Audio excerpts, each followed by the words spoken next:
Harshvardhan dynasty. Welcome to S K education में हमें Sumit Ksp. दोस्तों, अब तक हमने समझा कि किस तरीके से हर्षवर्धन एम्पायर की स्थापना हुई थी। और दोस्तों हमें ये भी समझे थे कि पुष्यपुति वंश से इनकी स्थापना हुई थी और इनके जो पहले जो राजा थे दोस्तों प्रभाकर वर्धन थे। यह दोस्तों हम उसी वीडियो के अंदर समझ चुके थे जो हमने पहले वीडियो डाली थी। और उसके अंदर हमने ये भी समझा दोस्तों कि जो हर्षवर्धन था उसके साथ किसके साथ लड़ाई हुई थी, एहोल अभिलेख के बारे में दोस्तों हमने जानकारी ली थी। तो दोस्तों अब हम समझने वाले हैं छोटी छोटी महत्वपूर्ण बातें उनको, क्योंकि जिससे दोस्तों पेपर में पूछा जाता है, एग्जाम में आ जाता है। और दोस्तों अब समझते हैं हर्षवर्धन शासनकाल में दोस्तों आप सभी जानते हैं कि संस्कृत की भाषा महत्वपूर्ण जिस तरीके से गुप्त काल में चल रही थी। तो दोस्तों क्या था दोस्तों, साहित्य का विकास हुआ इसी में ही। और साथ ही साथ दोस्तों इसके अंदर धीरे धीरे धर्म था दोस्तों, उसका भी विस्तार हुआ इन शासकों के द्वारा। और दोस्तों यही था आखिरी, वैसे हम कह सकते हैं दोस्तों, वैसे तो यही माना जाता है। वैसे तो पृथ्वीराज चौहान था मतलब दोस्तों हिंदू राजा आखिरी। और वैसे तो दोस्तों हम कहें आसान भाषा में तो वर्धन साम्राज्य में दोस्तों राजा हर्षवर्धन थे। और दोस्तों इसी के अंदर आपको पता होगा कि बौद्ध संगीति हुई थी कन्नौज के अंदर। और इसके अंदर दोस्तों वैसे दोस्तों इसके अंदर मैं समझाता हूँ क्या था दोस्तों, कि जब प्रथम कन्नौज में बौद्ध संगीति हुई इसी के बीच में ही हुएनसांग ने इसकी अध्यक्षता की थी, जो पांचवी बौद्ध संगीति थी। हम चौथी बौद्ध संगीति दोस्तों हम अंदर समझ सकते थे कि कनिष्क के द्वारा की गई थी। और जो कन्नौज में सभा हुई थी पांचवी बौद्ध संगीति, वो दोस्तों हुएनसांग की अध्यक्षता में की गई थी। तो ये दोस्तों ज़रूरी है, सबसे महत्वपूर्ण। और इसी में दोस्तों महायान का प्रचार हुआ था। और दोस्तों इनके अंदर जैसे जो महामोक्ष परिषद होती है उसकी आयोजन किया गया था इसके अंदर। और दोस्तों कई सारे इसके अंदर दोस्तों क्या था, मैं पहले बता चुका हूँ कि जो कि दोस्तों प्रथम सभा थी, जिस तरीके से पहले सभा में बता चुका हूँ दोस्तों उसके अंदर की बौद्ध संगीति किस तरीके से हुई थी। तो ये दोस्तों पांचवी बौद्ध संगीति थी और ये कन्नौज में हुई थी दोस्तों। तो दोस्तों इस काल में दोस्तों ये शिक्षा और साहित्य के अंदर अधिक विकास हुआ। और जो नालंदा विश्वविद्यालय था उसकी भी बहुत बड़ी दोस्तों ये यहाँ पर केंद्र खोला हुआ करता था। इसके लगभग दोस्तों 100 गाँव से टैक्स लिया जाता था, तब ये कॉलेज चलता था, विश्वविद्यालय। तो दोस्तों इसके अंदर संस्कृत भाषा सबसे महत्वपूर्ण मानी जाती है।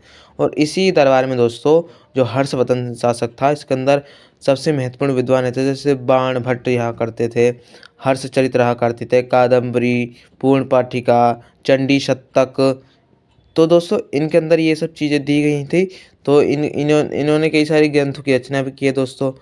तो ये हम समझ चुके हैं दोस्तों कि उसके अंदर हमने समझा भी था कि किस तरीके से बाण भट्ट रहा करते थे। तो इन्होंने हर्षचरित लिखी है, कादम्बरी और पूर्व पीठिका, चंड शतक, ये सब इन्होंने ग्रंथ लिखे हैं। तो फिर दोस्तों इसके अंदर ही अंदर हर्षवर्धन राजा स्वयं खुद दोस्तों एक विद्वान व्यक्ति थे।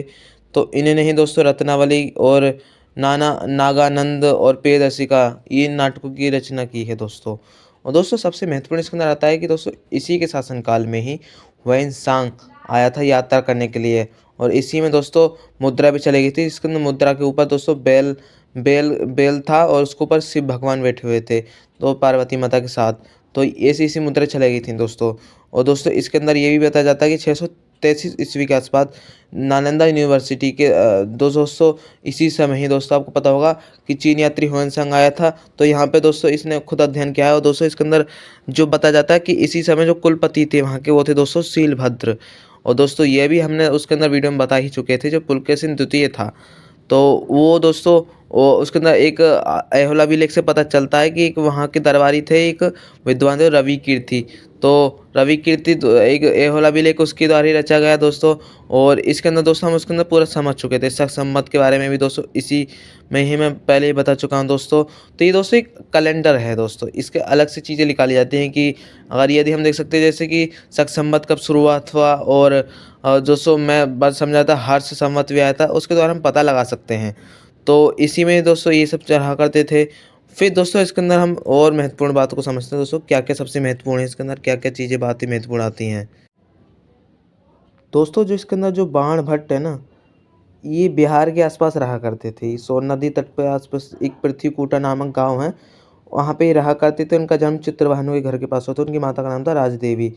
तो दोस्तों ये ज़्यादा पूछा नहीं जा सकता वैसे, लेकिन दोस्तों मैं जो बताया हूँ कि इनके दरबार में कौन रहा करते थे, किसके शासनकाल में कौन आया था, ये दोस्तों सबसे महत्वपूर्ण होता है। तो दोस्तों हमने इसके अंदर समझा राजा हर्षवर्धन के शासनकाल के बारे में। तो दोस्तों मिलेंगे दोस्तों नेक्स्ट वीडियो में। इसके लिए धन्यवाद।